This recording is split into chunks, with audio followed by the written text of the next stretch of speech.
morning, welcome back. I'm some guy with a video sponsored by Squarespace, the all-in-one platform for building your very own website, taking your business ventures to the next level. Even though I'm old enough to have a mortgage, I feel like my frontal lobe just developed. I'm like 10 years behind the times. Can't believe I just discovered this little indie game called League of Legends, this little indie TV show called It's Always Sunny in Philadelphia, reading books from the library, Invisalign. What else has the world hidden from me? AI vacuum robots you can exploit because of their lack of needing food and breaks like humans do? Oh, it's right behind me, isn't it? Speaking of stumbling through life unaware about everything around you, you ever smelled a smelly smell? That smelly smell that smells, only to find out in horror that stink was coming from your direction. We see cleanliness as a positive state of being. If you have your life together, there's a high chance your mind, body, and sleeping space is organized without too much mess. Watching someone clean is a genre of content a lot of people gravitate towards, cause everybody clean. Visually, it's very stimulating, with ASMR elements. You might even pick up a few tips and tricks along the way, like how adding ice into your toilet when cleaning it makes it extra crunchy.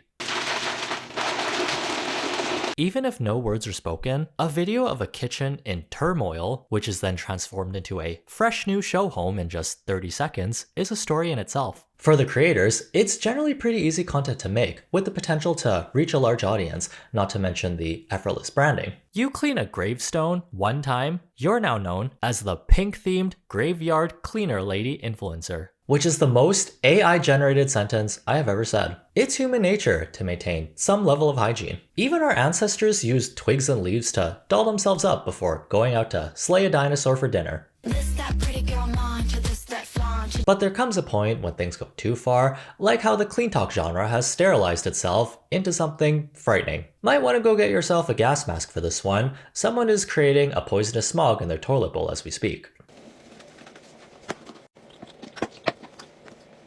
Cleantok? More like Cleantok to a therapist. If I had extra time in the day to do all that, I'd learn how to code a website. But thanks to Squarespace, no need. With 2 decades worth of industry experience behind their creation tools, you're able to design, manage, and grow your brand all on one platform. It's all about the convenience. Especially for businesses, connecting all your socials so they're easy to find is essential in this day and age. Shows the people, you mean a business. They've also simplified the selling and payment process. Easy to use interfaces with plenty of options for customers. Someone wants to use Apple Pay, Klarna, Afterpay, all of the above? The choice is theirs. Design Intelligence lets you do all the fun customizing. While they handle the hard stuff, it's all up to your imagination. Check out all the templates they have. Drag and drop, write your text, pick a theme. These are ready to turn into future businesses and career opportunities. My dog will star in a commercial someday using this online resume I made for him. And if you're creatively stuck, pop in a quick summary of your business. They'll create a website for you to help you get started. Head on over to squarespace.com for a free trial, and when you're ready to launch, go to squarespace.com/Edvasian to save 10% off your first purchase of a website or domain.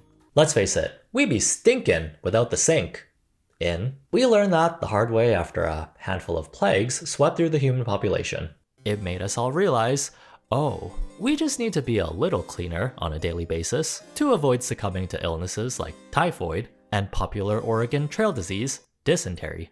Dysentery? More like dying in dysentery, cause eggs be like, I'm $20 now. What should be a pretty simple hygiene routine of 5 to 10 things you do in a day has now turned into overcomplicated beauty rituals where it's 5 to 10 steps for just washing your body. Scrubbing your skin raw with an exfoliating brush, stripping away all the natural oils with foamy washes, then piling on the scented goops to cover up that unpleasant smell of human gross. If I don't smell like a sugary 2,000 calorie crumble cookie or a manly grenade smell, then what's the point? I already know, some of you guys are gonna try eating that crumble soap. Little bit for my elbows, little bit for my feet, and a little treat for me.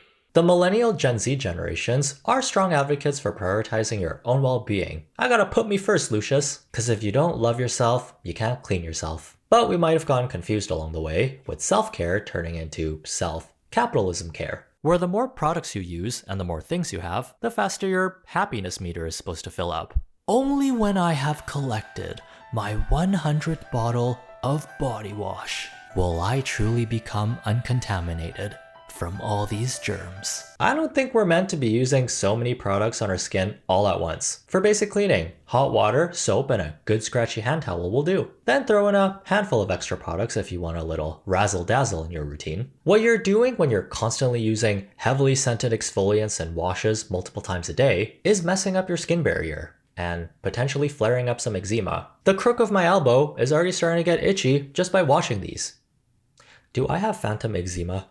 This is a great environment for the fabled hygiene influencer to thrive. What better way to build a following than convincing people they need a bedroom's worth of products to smell acceptable while making some cash along the way? If you want to be clean, use this. If you want to smell good, use this. If you want to be clean and smell good, use this and this. If you want to be clean all day, use this. If you want to be clean, smell good all day, use this, this, and this. If you want to be smooth, use this. If you want to be clean and smell good all day and be smooth, use this, this, this, and this. If you want to be glowy, use this. If you want to be clean and smell good all day and be smooth and be glowy, use this, this, this, this, and this. If you want to be moisturized, use this. If you want to be clean and smell good all day and be smooth, glowy, and hydrated, use this, this, this, this, this, and this. Oh no. We gotta do math now when grooming ourselves? I'd rather eat a jar of crumble cookie scrub than go back to calculus.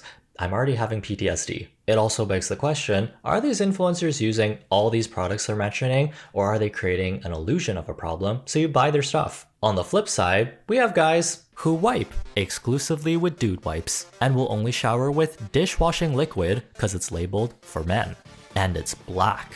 Or is this only to be used by black men? I need to speak with someone from marketing. Don't want to get cancelled here. After cleaning ourselves, we then move on to our living spaces. When hygiene influencers evolve into their next form, house cleaning influencers, who are able to build up lucrative businesses, cleaning rooms, places, and things. Algorithm-wise, this content fits in perfectly. It's mentally stimulating, the audience is engaged. Plus, you get to pick up tips that are actually useful in your day-to-day life. Cleaning isn't an inherent skill you're born with, unless you grew up with someone who taught you how. I learned a thing or two after watching someone clean their entire house from top to bottom, getting into nooks and crannies I didn't even know you had to clean. My favorite tip is finding out a bleach and ammonia cocktail are ingredients you should not be mixing together, because it tastes like shit. But it's not the regular tidying up videos people are interested in. That boring. It's the most extreme cases of dirty house, almost to the point of being unlivable, that rake in the views by the millions. We can call it the home makeover effect. It's very satisfying watching these drastic transformations, but instead of watching two millionaire hosts upgrade a suburban family's house into a slightly nicer house in the suburbs, we see regular people turning their houses back to normal just by cleaning it because they let the mess get so bad. Good morning, and we are back with another bedroom cleaning video. I did have my daughter go under the bed and push all the trash out. You'll see here soon. After I clean up this corner, what it looks like. It is insane. It smells like pee-pee and poo-poo in here. No, seriously, why does it smell like caca and wee-wees in here? There are circumstances that make it really hard for people to keep a clean space. The lack of time, disabilities, kids, pets, ghouls that mess up your pantries at night. So we have creators posting their extremely dirty living space and then cleaning it as a way to hold themselves accountable. Also to show, this is what a realistic household of 5 looks like on a daily basis. It's not always clean 24/7, like those extremely polished looking households we see on social media. But once you make being dirty your brand and you get your first viral million-viewed video, we do start to wonder how many of these influencers are living in squalor on purpose just so they can make content. Now they're incentivized with attention and a new revenue stream. Yes, honey, we can let the dirty dishes pile up to the ceiling so it can turn into a mold tower for your TikTok. I've also noticed that oftentimes these influencers have kids. I don't know about you, but if my parents posted our trash heap of a house for all my elementary school classmates to see, I'm taking my little LeapPad tablet and reporting all these videos for hate speech. And I just wanted to address, like, most of my comments are like, there's no excuse for this, there's no excuse for this, and I know that. I'm not making one. So quit commenting it, because I'm not making any excuse. This is absolutely horrible, and I hate that I have come to this Again. Sure, it's good we're normalizing the fact that homes are a little messy, but as a parent, when you draw the line at what you need to share on the internet, it might be fine for you, but just imagine how embarrassed little Johnny's gonna be when he finds out little Bert's mom forbids him from coming over because she's seen how dirty your house is on TikTok. Mommy, why can't my friends come over to play? Well, Johnny, that's because the other judgmental mommies think we're trash goblins. Now, sweetie, hold my iPhone. I'm gonna dump this bucket of water all over our wood floors. If you haven't realized by now, be careful who you take advice from on the internet. Someone with a master's degree in professional house sanitization can have the same amount of reach as someone who mixes bleach and ammonia together and drinks it. There was a floor cleaning trend where people would dump buckets of soapy water onto the ground and then would vigorously scrub their entire house from top to bottom. Apparently, this is one of the best ways to get rid of all the dirt and grime compared to using a Swiffer or a traditional ringed out mop. Little did people know, this is typically done in tropical countries where the heat can dry things quickly and the floors are usually made out of concrete. We had unfortunate cases of people turning their wood panel flooring into carpets. Soft, fluffy, hairy carpets made out of mold. Hope nobody in Canada tried this where it can get down to minus 40 degrees. But hey, free skating rink in your house, am I right? There's also cases where stainless steel refrigerators ended up as stainless steel cutting boards because the viewer saw someone clean their fridge using a specific product, not knowing it was rage bait, only meant to get views. Speaking of rage bait, the person who got mold from the mop water on the floor, when I took a closer look at their account, I had a feeling something was up when I saw them deep clean a PS5 like they were bathing a small child. We don't know what's real anymore!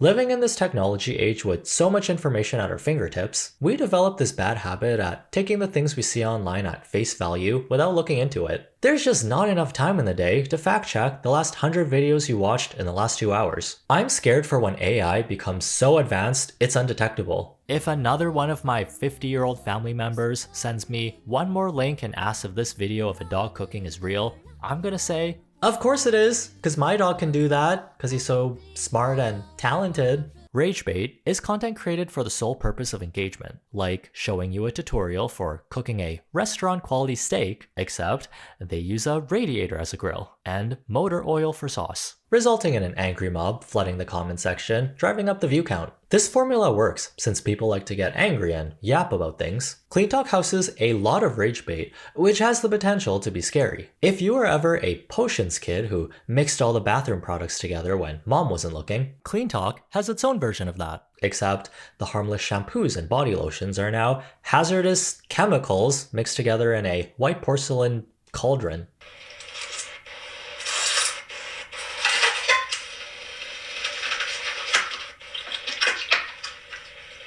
I am grateful for a clean toilet. I am grateful for a clean toilet.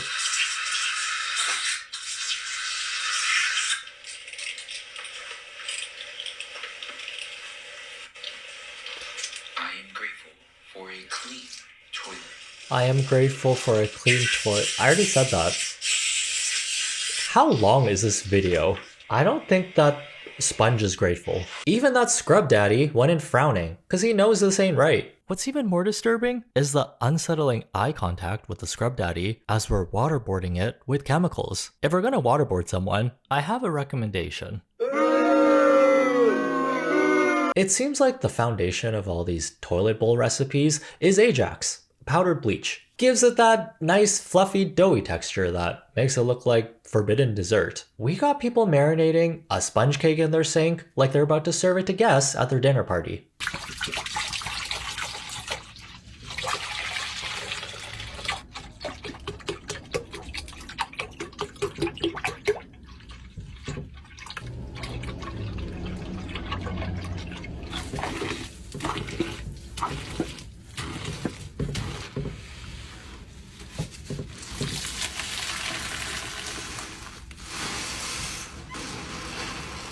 Hey, can you save me a slice? I morbidly want to bite into that. If you look on the back of every single one of these cleaning products, you'll see a warning about not mixing cleaning agents together to avoid making harmful fumes. What's crazier is that some people are raw dogging handling these chemicals. No gloves, gas mask, or PPE in sight. Actually, who knows? They could be looking like this, since we don't get to see their scrunched up faces. But we do get to see their hands. And feet, unfortunately. Whoever's mom this is needs to be put on some sort of list of people you should not sell cleaning products to. At this point, are we still cleaning? Or are we just playing around now? Look underneath this person's sink. I bet you it's just a hole in the ground. The amalgamation of 100 different chemicals has eaten through our entire plumbing system and is now entering our water system. Wonder how long it will take for the salmon I buy at the store to turn a nice radioactive green with human teeth on the side. Here's a random fact. During lockdown, when everyone was extra diligent with cleaning, calls to poison control spiked because people were getting sick from using too many disinfectants. If the internet exists, so will misinformation. Rage bait is just part of the ecosystem now. It is a two-way street though. You see someone power washing the insides of their house with pure pine sol and you decide to follow their advice blindly. Maybe have a few less bleach cocktails. I don't think they're good for you. Overall, cleanliness is good, but not to the point where it does a 180 and turns into something toxic. Let's be clean together. Just, you better chill. Like I said, Cleantok, Tua, poison control. Oh. Hello? Oh, they're asking if you can hit the like button if you found today's video enjoyable. Have a good day, try not to be dumb, and see you in the next one.